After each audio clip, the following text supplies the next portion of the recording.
All right, what's up? So, welcome to vlog number 9. In today's vlog, I talk about the kind of people I like to hire and have in my team, the qualities I look at, and I think it's important because I feel as an entrepreneur, any entrepreneur would look for these qualities.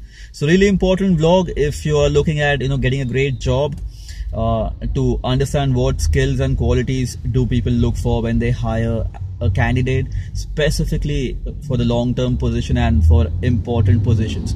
Well, it's about 1:30 p.m. Heading to the office now. Was working from home. When I work on creating ad campaigns, I like to work from home because it's a creative space for me. I don't like to be at the office.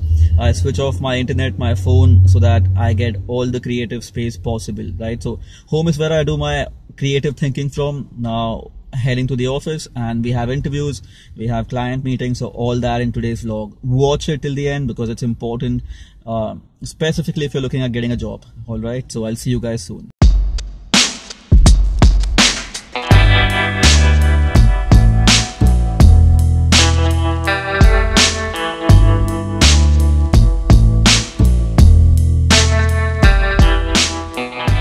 So it's 2 p.m. I just reached the office. We have the lunch break going on, and we have a couple of members working behind.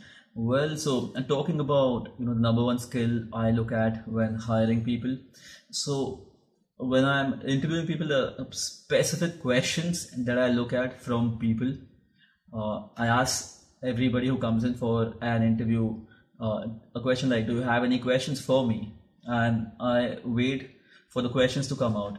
Now, generally, the people that I do not want to work with, no disrespect or no judgment, but just that I don't relate to them, is someone who asks me a question like, "No, how many days a week do we work?" Or "What is the leave policy?" So, this automatically tells my mind that this person hasn't joined in, isn't thinking about what is he going to learn, how is he going to add value, but is already thinking about how many days am I working, when am I taking an off. So if there's someone like that, I don't think that's a long-term player. I don't think that's the kind of growth mindset person that I'm looking at, right? Because when I went in for interviews, when I was working in the fitness industry, I never asked how many days a week would I be working. I was like, will I get to work with XYZ person because I'm really excited to learn from this person? Or, where can I work a few more hours and can I get a few more clients? And, so my motivation, my entire approach was different. I was more keen to learn. So specifically, if you're at the start of your career, I think focusing on learning has to be the most important thing. And finding the right mentors, right? It's really important because if early in your career you come across right mentors, they can really shape your career, they can really shape your thought process, they can really shape and guide you in a much better direction than just jumping jobs and trying to get a salary hike here and there and here and there. That really doesn't take your career a long way, right? So one, focus on finding the right mentors, ask really, really important questions. Don't think of, what's my leave policy like, because you're just starting out your career. If you're starting out a career, you should be really thinking about, vacationing, or you should be thinking about what can I learn in the next couple of years, 3 years, 4 years, so that, it puts you in a place where the only option you have in life is to win, right? You just win from there because you've spent that 4 hours, you've hustled in the 4 years, and you've laid a really strong foundation of who you are, your character, your attitude, your approach to work. So that's one tip. So like if you're an entrepreneur, I think that's really important question to look at. If people are right off the bat asking about leave policy and all the other jazz, then I think not the long-term player that I'm looking at to have in my team. And if you are looking at getting a job, I think really, really important that you focus on learning who you will be spending your time with in the office, who is the immediate supervisor or team manager that you would be reporting to, because you're going to spend a lot of time with that person. So these are really important questions. And well, I'll see you guys in the meetings and the interviews that we have today. Have an awesome one ahead.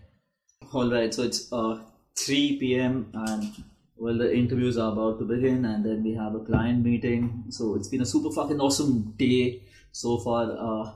I think I'm really fucking high on caffeine, very very jittery and very bouncy, but I am excited. We had a couple of successful client campaigns run. The clients were super happy, which is what we're all about: results, results, and results. So we've extended the contract for another year, and so that's really exciting. And we have two new clients signing up this week, so things are blowing every way, and I can't wait to go to Ahmedabad and start the office there and launch our first 3 months course. Look forward to seeing you guys, and of course the meetings, the interviews coming in the vlog. Just going through your CV. Okay. A lot of things you've done. So I was a little curious to know what is it that you applied for video editing, correct? Yeah. Okay. So could you just walk me through the experience that you have in video editing?